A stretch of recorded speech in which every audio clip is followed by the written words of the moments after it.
Hey guys, it's Miss Phillips. Moving on to our next unit, Unit 10, the Great Depression and World War II in Texas.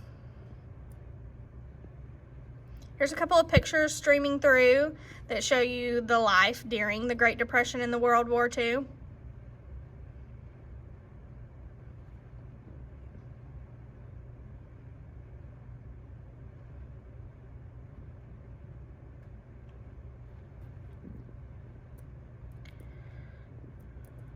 The stock market crash in 1929. In late October of 1929, stock prices were inflated higher than they should have been. Businesses were overproducing and taking on too much debt. Here's an excerpt from the Brooklyn Daily Eagle. The Wall Street in panic as the stock crashes. Attempts made to kill Italy's crown prince. Stock prices began to fall dramatically on Monday, October 28th, and Tuesday, October 29th. Stockholders lost all of their money. They couldn't repay loans to banks. Banks went out of business, and billions of dollars were lost.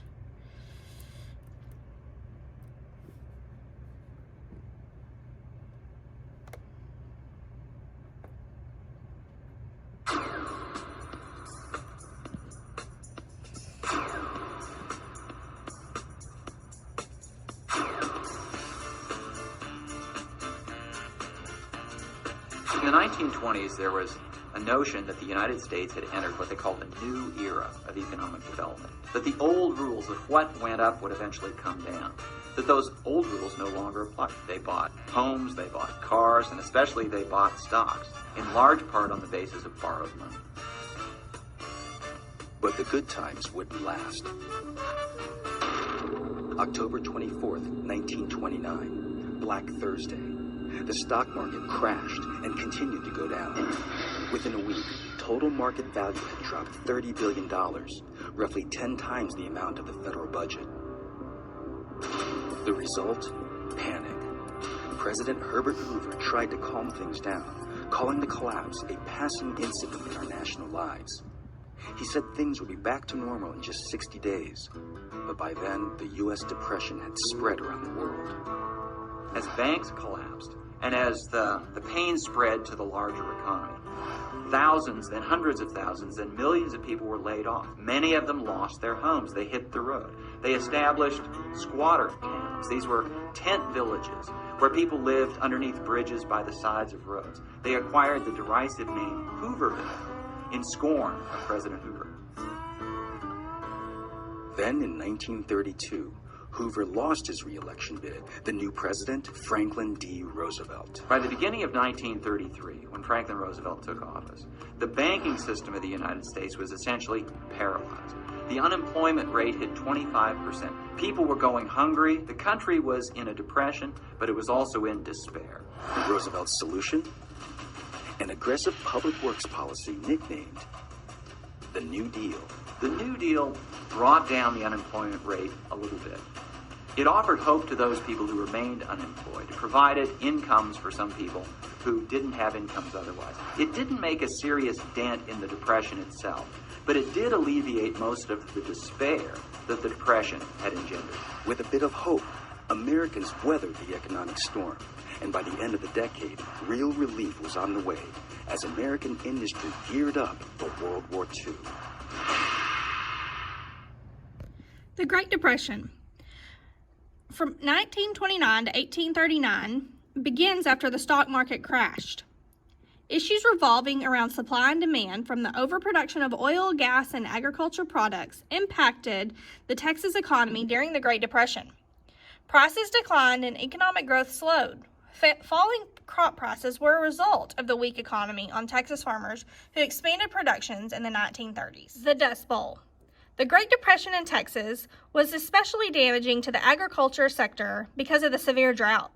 The Dust Bowl was parts of Oklahoma, Arkansas, and Texas, where a combination of drought and soil erosion created enormous dust storms starting in 1930. The dust storms affected states outside of the Dust Bowl. The dust storms affected a large part of Texas. Severe erosion, part of the Dust Bowl, led to many farmers abandoning their land. Here's a graphic of the Dust Bowl. Farmers couldn't grow crops to sell. They lost their farms to the banks. Many North Texas farmers gave up and moved west to California. Texas acted to manage problems arising from the Dust Bowl in the 1930s by planting new trees and vegetation to prevent erosion. Farmers adopted techniques to conserve soil and reduce erosion in response to the Dust Bowl by crop rotation, terracing, and contour plowing. The New Deal, 1933. President Franklin Roosevelt creates a series of programs designed to help America cope with and recover from the Great Depression. New laws and programs to create jobs and improve the economy. Here's a couple of graphics.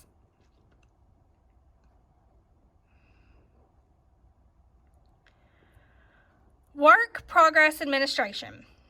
It put people to work constructing roads and public buildings. It also employed musicians, artists, writers, actors, and directors in large arts, drama, media, and literacy projects.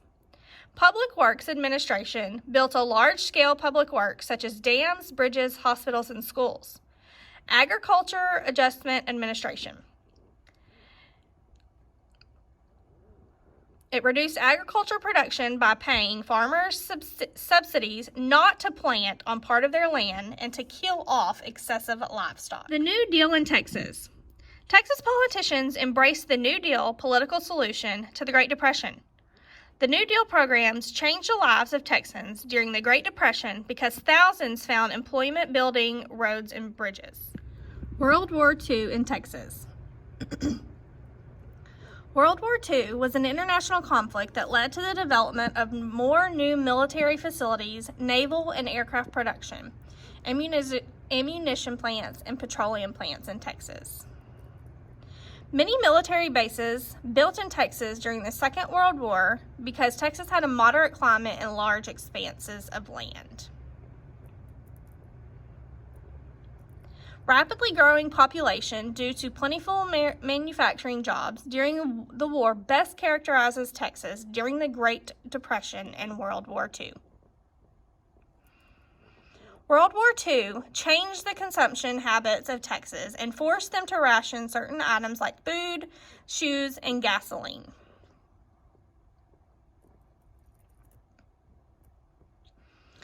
Audie Murphy became a celebrated movie star after serving as a highly decorated soldier after the Second World War.